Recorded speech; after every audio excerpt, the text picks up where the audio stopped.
हरे राम राम राम हरे हरे नारायणं नमस्कृत्य नरं चैव नरोत्तमं देवीं सरस्वतीं व्यासं ततो जयमुदीरये नष्टप्रायेष्वभद्रेषु नित्यं भागवत सेवया भगवते उत्तमश्लोके भक्तिर्भवति नैष्ठिकी। हरे कृष्ण। आप सभी भक्तजनों का, सभी भागवतों का हार्दिक अभिनंदन, हार्दिक स्वागत आज के ग्रंथराज श्रीमद् भागवतम महापुराण की कक्षा में। आज हम देखेंगे पहले कैंटो का दूसरे चैप्टर का श्लोक नंबर 32। यथा ह्यवहितो वह्निर् दारुष्वेकस्वयोनिषु नानेव भाति विश्वात्मा भूतेषु च तथा पुमान्। अनुवाद और तात्पर्य जगत गुरु शील प्रभुपाद द्वारा शील प्रभुपाद की जय। परमात्मा रूप में भगवान सभी वस्तुओं में उसी प्रकार उसी तरह व्याप्त रहते हैं जिस तरह काष्ठ के भीतर अग्नि व्याप्त रहती है, और इस प्रकार यद्यपि वे एक और अद्वितीय हैं, वे अनेक प्रकार से दिखते हैं। ओम अज्ञानतिमिरान्धस्य ज्ञानाञ्जनशलाकया चक्षुरुन्मिलितं येन तस्मै श्रीगुरुवे नमः। श्रीचैतन्यमनोभीष्टं स्थापितं येन भूतले स्वयं रूपः कदा मह्यं ददाति स्वपदान्तिकम्। वन्देऽहं श्रीगुरोः श्रीयुतपदकमलं श्रीगुरून् वैष्णवांश्च श्रीरूपं साग्रजातं सहगण रघुनाथान्वितं तं सजीवम् साद्वैतं सावधूतं परिजनसहितं कृष्णचैतन्यदेवं श्रीराधाकृष्णपादान् सहगण ललिता श्रीविशाखान्वितांश्च नमः ॐ विष्णुपादाय कृष्णप्रेष्ठाय भूतले श्रीमते भक्ति वेदांत स्वामिन्निति नामिने नमस्ते सारस्वते देवे गौरवाणी प्रचारिणे निर्विशेष शून्यवादी पाश्चात्य देशतारिणे नमो महावदान्याय कृष्ण प्रेम प्रदायते कृष्णाय कृष्ण चैतन्य नाम्ने गौरत्विषे नमः। हे कृष्ण करुणा सिंधो दीनबंधो जगत्पते गोपेश गोपिका कांत श्री राधा कांत नमोस्तुते। तप्त कांचन गौरांगी श्री राधे वृंदावनेश्वरी वृषभानुसुते देवी प्रणमामि हरिप्रिये वाञ्छाकल्पतरुभ्यश्च कृपा सिन्धुभयेव च पतितानां पावनेभ्यो वैष्णवेभ्यो नमो नमः। जय श्री कृष्ण चैतन्य प्रभु नित्यानंद श्री अद्वैत गदाधर श्रीवासादि गौर भक्त वृंद। हरे कृष्ण कृष्ण कृष्ण हरे हरे हरे राम राम राम हरे हरे। हरे कृष्ण कृष्ण कृष्ण हरे हरे हरे राम राम हरे हरे। हरे कृष्ण। आप सभी भक्तजनों का, सभी भागवतों का, सभी वैष्णवों को हार्दिक अभिनंदन, हार्दिक स्वागत आज के ग्रंथराज श्रीमद् भागवतम महापुराण की कक्षा में। आज हम देखने और समझने का प्रयास करेंगे पहले स्कंद का दूसरे अध्याय का श्लोक नंबर 32वां। यथा ह्यवहितो वह्निर्दारुष्वेकस्वयोनिषु नानेव भाति विश्वात्मा भूतेषु च तथा पुमान्। आप लोग दोहराना चाहेंगे श्लोक तो आप लोग रिपीट कर सकते हैं। आप लोगों को मैं मेरी साइड से अनम्यूट करती हूँ, 1 मिनट रुकिए। ठीक है, मेरे पीछे रिपीट कर सकते हैं। यथा ह्यवहितो वह्निर् यथा यथा ह्यावहितो वह्निः दारुष्वेकस्वयोनिषु दारुष्वेकस्वयोनिषु नानेव भाति विश्वात्मा नानेवभाति विश्वात्मा भूतेषु च तथा पुमान्। भूतेषु च तथा पुमान्। धन्यवाद आप सभी बच्चों का। हरे कृष्ण। अनुवाद और तात्पर्य जगत गुरु शील प्रभुपाद द्वारा शील प्रभुपाद की जय। परमात्मा रूप में भगवान सभी वस्तुओं में उसी तरह व्याप्त रहते हैं जिस तरह काष्ठ के भीतर अग्नि व्याप्त रहती है, और इस प्रकार यद्यपि वे एक एवं अद्वितीय हैं, वे अनेक प्रकार से दिखते हैं। तात्पर्य जगत गुरु शील प्रभुपाद द्वारा शील प्रभुपाद की जय। पूर्ण पुरुषोत्तम भगवान वासुदेव अपने किसी एक पूर्णांश से सारे भौतिक जगत में विस्तार करते हैं, और उनका अस्तित्व परमाणु ऊर्जा तक के भीतर देखा जा सकता है। पदार्थ प्रति पदार्थ, आप लोग क्या चाहते हो कि एक एक लाइन मतलब साथ साथ में पढ़ाऊं, या फिर पूरा पहले पढ़ लें उसके बाद एक्सप्लेन करूं? हरे कृष्ण, क्या चाहते हैं आप लोग, कैसे करना है? माता जी एक एक लाइन पढ़ाइए उसको। साथ साथ कर दीजिए। साथ साथ में एक्सप्लेन करना है, चलो ठीक है। साथ ठीक, ओके। परमात्मा रूप में भगवान सभी वस्तुओं में उसी तरह व्याप्त रहते हैं जिस तरह काष्ठ के भीतर अग्नि व्याप्त रहती है, और इस प्रकार यद्यपि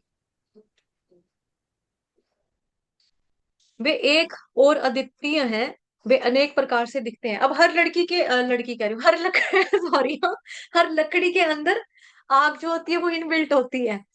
हर लकड़ी के अंदर आग जो होती है, अग्नि, वो इनबिल्ट होती है। काष्ठ बोलते हैं लकड़ी को, ठीक है। अग्नि, अग्नि शुद्ध हिंदी में हो गया, अग्नि बोलते हैं, नॉर्मल हिंदी में बोले तो आग। काष्ठ के भीतर अग्नि व्याप्त होती है। हर तरह की लकड़ी में आग जो होती है वो इनबिल्ट होती है, पर रगड़ने से मतलब छिपी होती है उसके अंदर, लेकिन रगड़ने से ना बाहर आ जाती है। जैसे माचिस की डब्बी देखी हम सबने, मैच बॉक्स, इंग्लिश में बोलते हैं मैच बॉक्स, ठीक है। मैच बॉक्स होता है जैसे उसके ऊपर मसाला लगा होता है, तिल्ली के ऊपर, माचिस की तिल्ली पे मसाला लगा होता है। अगर उस मसाले को मैच बॉक्स की सतह पर दबाकर खींचेंगे तो अग्नि जल जाएगी, अग्नि प्रकट हो जाएगी। उसी तरह से भगवान जो है परमात्मा के रूप में सब में है, हर एक व्यक्ति में। व्यक्ति, प्राणी, जीवात्माएं, हर जगह पे। तो भगवान सब में विद्यमान रहते हैं। किस तरह से विद्यमान रहते हैं? जिस तरह से लकड़ी में अग्नि, लकड़ी में आग जो होती है वो विद्यमान रहती है, उस तरह से, है ना। भगवान कभी ऐसा नहीं कहते ये हाथी का शरीर है तो इसके अंदर मैं बड़ा बन के जाऊंगा, ये चींटी का शरीर है इसके अंदर मैं छोटा बन के जाऊंगा। सबके दिल में रहते हैं भगवान, हृदय में परमात्मा रूप में वास करते हैं, और बराबर का ही उनका वो है। ऐसा नहीं है कि किसी के लिए बड़ा हो जाते हैं परमात्मा, किसी के लिए छोटा परमात्मा हो जाता है, ऐसा नहीं है। और भेदभाव भी नहीं है कि ये तो चिड़िया है, बर्ड है, बर्ड के अंदर थोड़ी ना आत्मा परमात्मा होंगे, बर्ड के अंदर नहीं होंगे, ये जानवर के अंदर भगवान रहकर क्या करेंगे, ऐसा भी नहीं है। ऐसा भी नहीं है। भगवान जो है वो हर जगह पे होते हैं, हर एक जीवात्मा के अंदर भगवान वास करते हैं, विद्यमान है। अब यहाँ लिखा है यद्यपि वे एक और अद्वितीय हैं। भगवान एक भी है और अद्वितीय भी है। इसको हम कैसे समझेंगे? जैसे देखो, अगर लकड़ी है, लकड़ियां, बहुत सारी लकड़ियां, ढेर लगा हुआ है। हम छोटे होते दूरदर्शन में आता था ना, एक चिड़िया अनेक चिड़िया, है ना, बन गई मुट्ठी बन गई एकता। तो एक चिड़िया है उसके अंदर भी आत्मा है, अनेक चिड़िया है उसके अंदर भी आत्मा है। उसी तरह से देखने में हम लगेंगे एक आदमी है तो भी अनेक आदमी है, या अनेक जीवात्माएं। तो हर एक मतलब कि एक है। एक हम कैसे हो गए कि कैटेगरी में डाल देंगे हमको, मोटा मोटा ये कौन है, इंसान लोग हैं, हम एक कैटेगरी में आ गए ना तो हम एक हो गए। जो आदमी है उसमें भी भेद नहीं किया गया कि आदमी है वो भी इंसान है, जो लड़का है हाँ वो भी इंसान है, जो लड़की है हाँ वो भी इंसान है, जो औरत है हाँ वो भी इंसान है, जो बूढ़ा है हाँ वो भी इंसान है। तो कैटेगरी हमारी एक होगी कि हाँ ये इंसान की कैटेगरी है। लेकिन उस इंसान में हम अलग अलग है ना। मैं मेरी मम्मा नहीं हूँ, मेरा पापा नहीं हूं मैं, मेरे पापा अलग है, मेरी मम्मा अलग है, भाई अलग है, दीदी अलग है, हस्बैंड अलग है, बच्चे अलग हैं, दादू दादी अलग हैं, सास ससुर अलग। तो सारी जीवात में इस वे में देखा जाए तो अलग होगी। तो वही बताया जा रहा है यद्यपि वे एक हैं और अद्वितीय हैं। अद्वितीय का मतलब होता है उसके बराबर कोई दूसरा नहीं है, अनोखा, यूनिक, यूनिक है।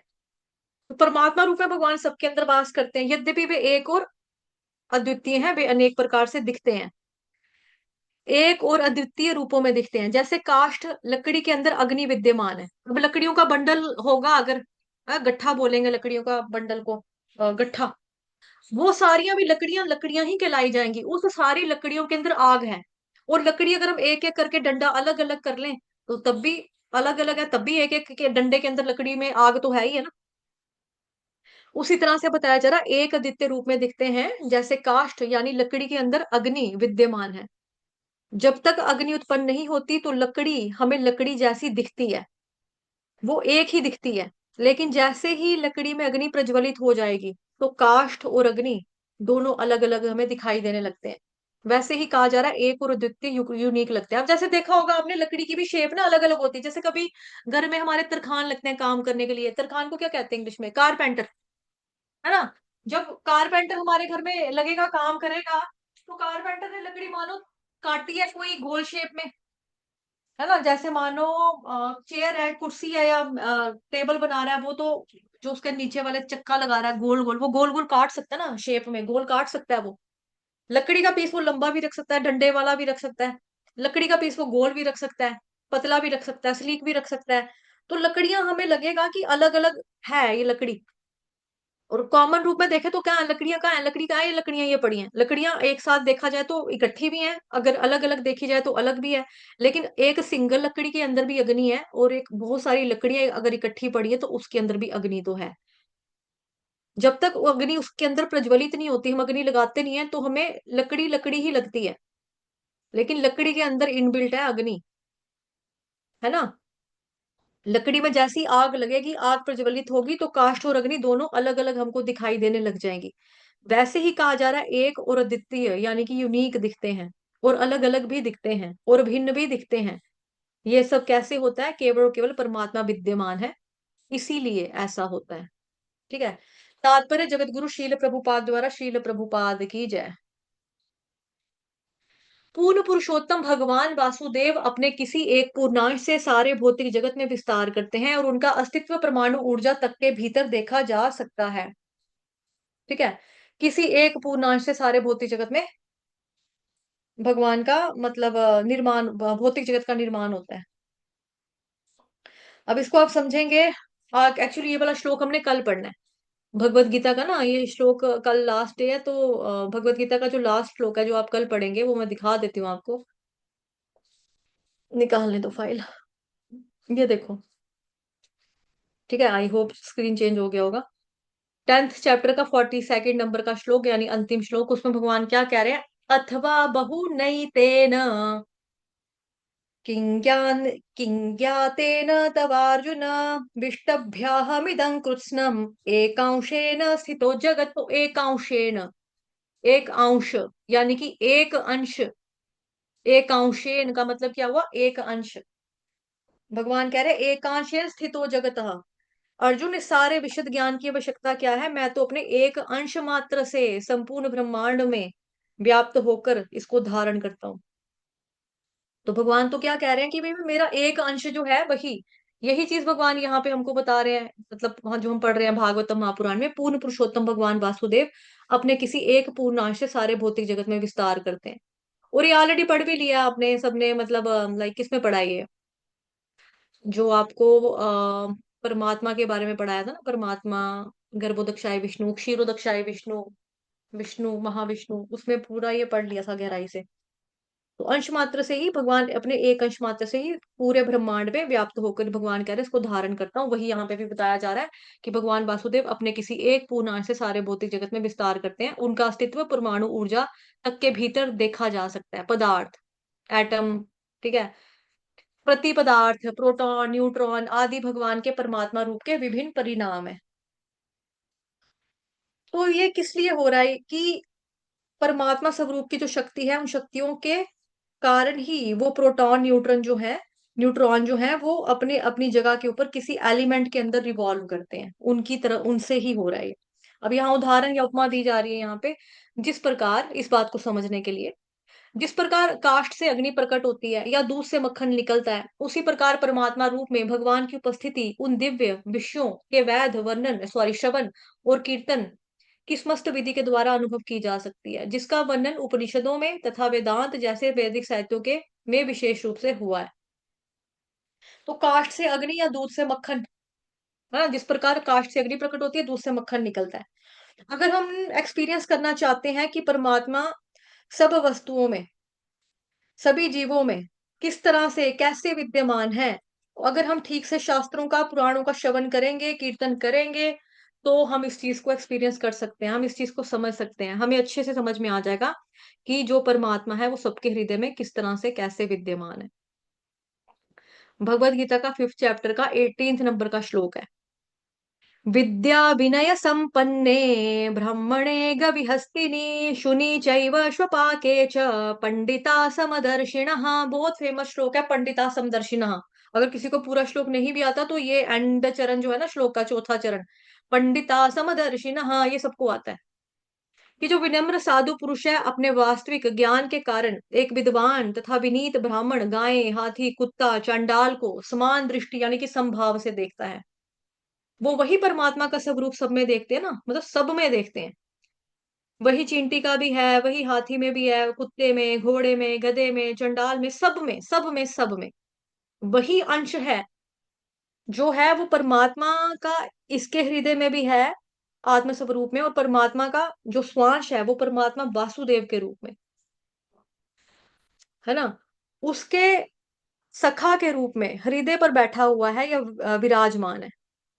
अब इसको कैसे समझ सकते हैं, यहाँ पे लिखा है जिस प्रकार काष्ठ से अग्नि प्रकट होती है, दूध से मक्खन निकलता है, उसी प्रकार परमात्मा रूप में भगवान की उपस्थिति उपस्थिति उन दिव्य विषयों के वैध श्रवण और कीर्तन की विधि के द्वारा समझा जा सकता है। कैसे समझ सकते हैं? दूध से मक्खन निकलता है, कैसे कैसे निकलता है दूध से मक्खन? जब हम उसको मदानी मारते हैं, मतलब मंथन करते हैं मदानी से। जैसे दूध जो होता है, दूध मलाई में चेंज होता है, मलाई को हम क्या करते हैं, स्टोर करके रखते हैं किसी गड़वी बर्तन में, रखते हैं रखते हैं रखते हैं रखते हैं फ्रिज में कुछ दिन तक, 10-15 दिन की मलाई जब इकट्ठी हो जाती है, फिर हम उसको गोल गोल घुमाते हैं मदानी से, रगड़ते हैं, मतलब कि मंथन करते हैं उसका, फिर उसमें से मक्खन निकलता है। मक्खन निकल गया तो फिर उसमें से पानी को अलग कर देते हैं, लस्सी जो होती है मीठी लस्सी, वो उसको अलग निकाल देते हैं, गैस के ऊपर रखते हैं, उसी मक्खन को डाल के उसको रेड कड़छियां मारते रहते हैं मारते रहते हैं मारते रहते हैं, उसमें से देसी घी निकल जाता है। तो दूध से मक्खन निकला, है ना, दूध से निकला। तो उसी तरह से हम अपने जीवन में, हम लोग अपने आत्म अनुसंधान की ओर, हम लोग जब ध्यान करेंगे, ध्यान देंगे, तब जाकर के हम शास्त्रों के द्वारा अपने अंदर मंथन करेंगे, जो शास्त्रों में दिया उसको हम चलाएंगे अपने अंदर, है ना। तो तब जाकर हमें शास्त्रों के द्वारा अपने अंदर जब मंथन करेंगे, अपने मन को, बुद्धि को, जो मन और बुद्धि की रस्सी है, मन बुद्धि की रस्सी के द्वारा हम अपने हृदय में जब हम मदानी को चलाएंगे, उस शास्त्र के श्रवण और कीर्तन रूपी दूध को डालकर, तब जाकर हमारे हृदय में जो आत्मा और परमात्मा का स्वरूप है, हम उसको भली भांति अनुभव कर पाएंगे। तब हम उसको भली भांति अनुभव कर पाएंगे। तो श्रीमद् भागवतम महापुराण वैदिक साहित्य की प्रमाणिक व्याख्या है, तो ये प्रमाणिक है।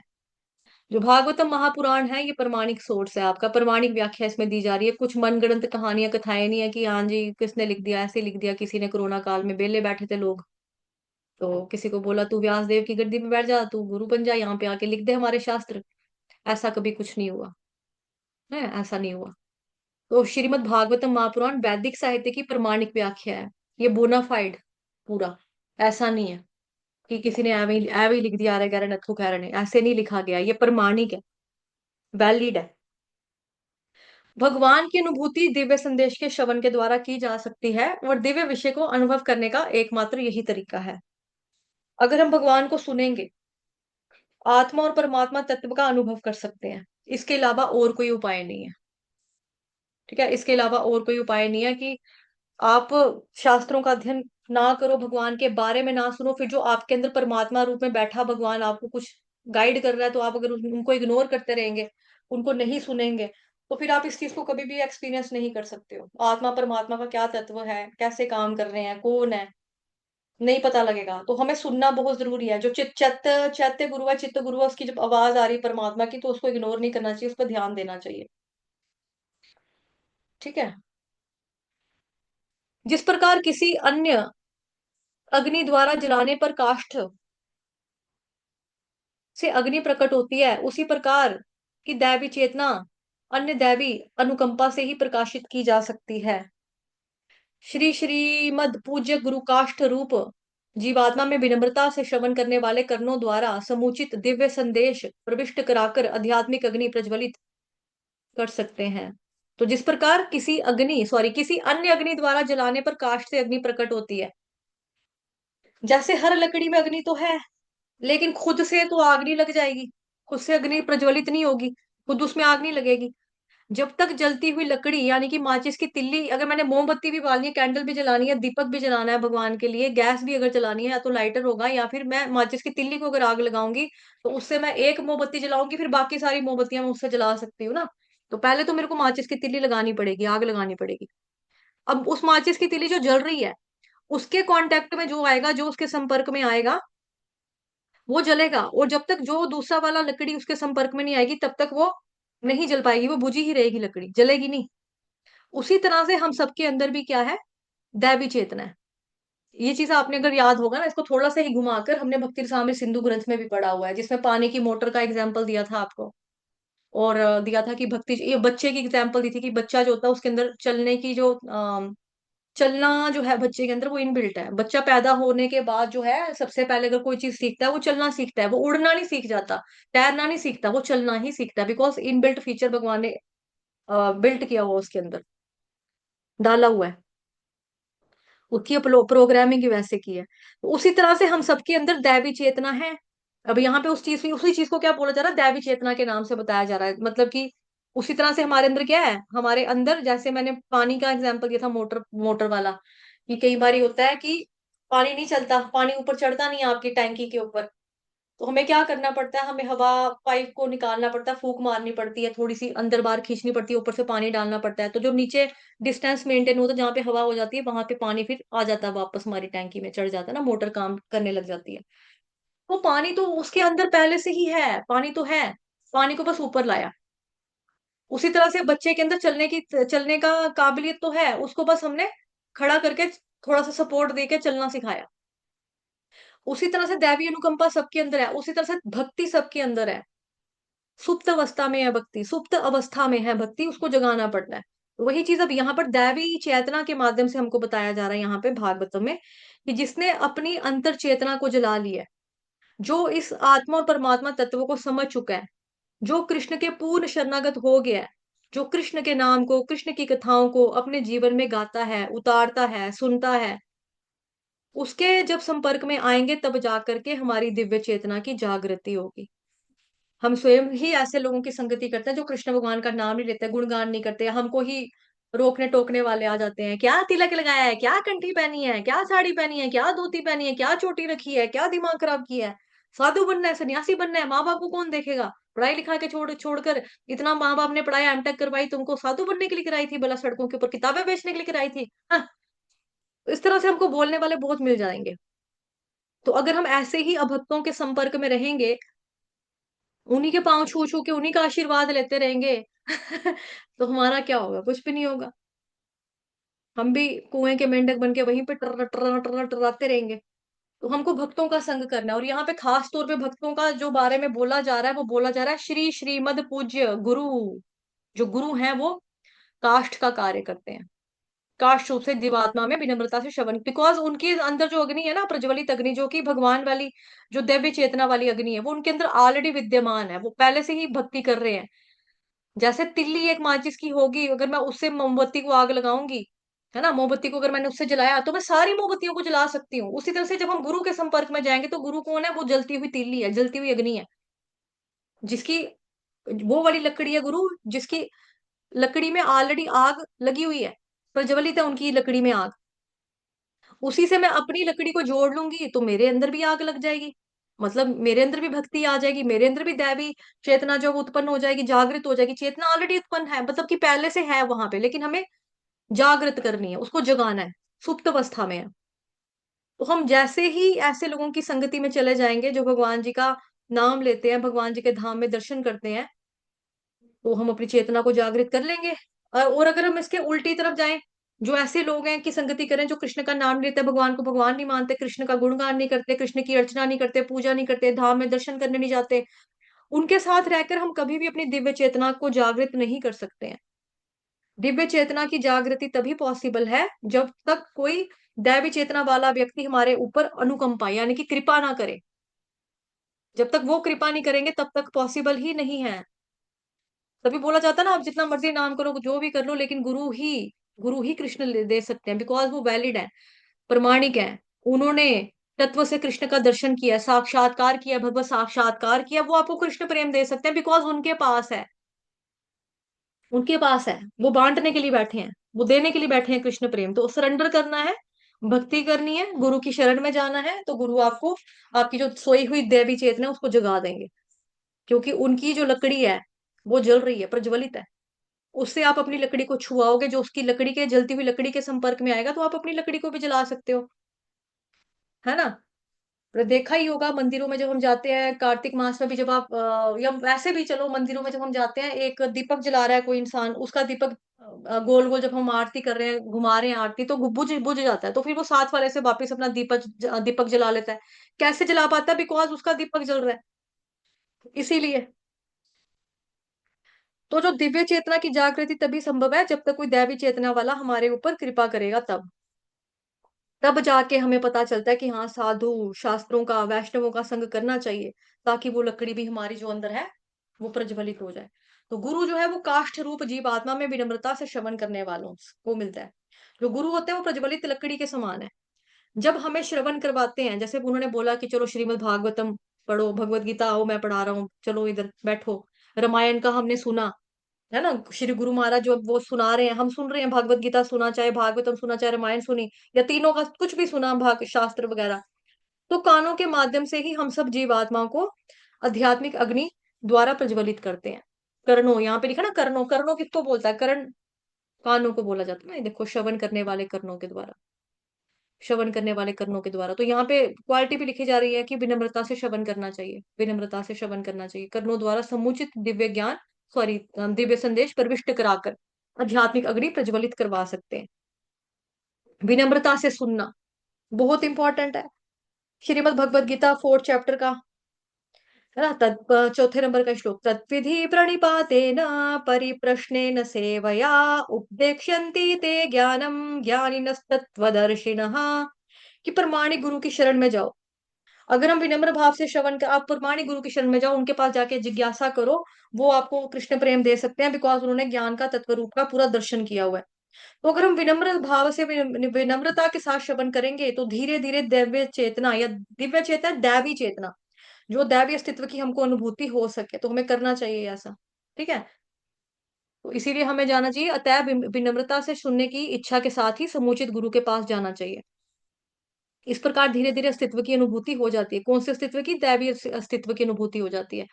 पशुता और मानवता का भेद इसी विधि पर आधारित है। मनुष्य ठीक से सुन सकता है, जबकि पशु ऐसा नहीं कर सकता।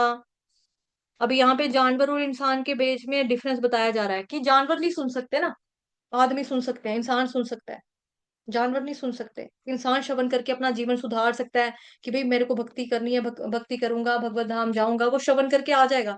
लेकिन हमने कभी किसी कुत्ते बिल्ली की देखा है? वो कुत्ते है, किसी कोई कुत्ता चल रहा है सड़क के ऊपर, एक कुत्ता दौड़ रहा है, दूसरा दौड़ रहा है, तीसरा दौड़ रहा है, उनको रोक लो, हाँ कुत्ते कुत्ते कहाँ जा रहे हो, कहाँ जा रहे हो, "है, छोड़ दो हमारी बहुत बड़ी मीटिंग है, वो छोड़ो छोड़ो हमारी मीटिंग है"।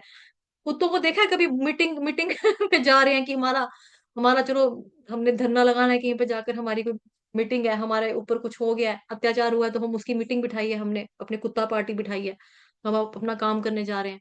बिल्ले वाले बोले कि हमने बिल्ला पार्टी बिठाई है, बर्ड्स बोले कि हमने कौवा पार्टी बिठाई है आज, चिड़िया बोले हमने चिड़िया पार्टी लगाई है आज। हाँ, जिस तरह से हम जूम एप्लीकेशन पे इकट्ठे होकर एक तरह की मीटिंग ऑर्गेनाइज कर रहे हैं, Bhagavatam Mahapurana, like minded people, जो आपको पसंद है वो मुझे पसंद है, सभी सुनने वालों को कृष्ण की कथा पसंद है, हम लाइक माइंडेड पीपल है ना, मतलब हमें एक चीज पसंद है, कृष्ण कृष्ण कृष्ण कृष्ण, हरे कृष्ण महामंत्र का जप करना पसंद है, भगवत गीता भागवतम पढ़ना पसंद है। तो ये डिफरेंस है ना इंसान के बीच में और जानवरों के बीच में। जानवर नहीं ऐसा कर सकते ना, चलो चलो टाइम हो गया, लिंक पे क्लिक करो, जूम मीटिंग शुरू होगी, चलो कथा सुनेंगे। जानवर को, कुत्ते बिल्ली को क्या करना है? उनको आहार निद्रा भय मैथुन, इसी से मतलब है, 4 चीजें। और जो इंसान यही 4 चीजें कर रहा है वो फिर जानवर ही है, इंसान तो नहीं है। तो मनुष्य और पशु का जो डिफरेंस है इसी विधि पर आधारित है। मनुष्य ठीक से सुन सकता है, समझ सकता है, फैसला कर सकता है क्या सही है क्या गलत है। मुझे भगवत गीता पढ़कर, भागवतम पढ़कर अपना जन्म सुधारना है, मुझे भगवान की प्राप्ति करनी है, भगवत धाम जाना है, या फिर 84 लाख योनियों में भटकते रहना है, प्रीति या इंद्र तृप्ति तृप्ति करना है, या भगवान के लिए भक्ति करनी है, भगवान को प्रसन्न करना है, मुझे क्या करना है। ये समझ जो है ये जानवरों के अंदर नहीं है। मनुष्य ठीक से सुन सकता है, अमल कर सकता है, पालन कर सकता है, अपना सुधार कर सकता है, कुत्ते पशु इत्यादि ऐसा नहीं कर सकते। ठीक है, तो हमें क्या करना है, प्रमाणिक गुरु के शरण में जाके उनसे श्रवण करना चाहिए, सुनना चाहिए, और उसके बाद अच्छे से भक्ति करके वापस बैक टू गॉड हेड लौट जाना चाहिए, अपने परम पिता भगवान श्री कृष्ण के पास।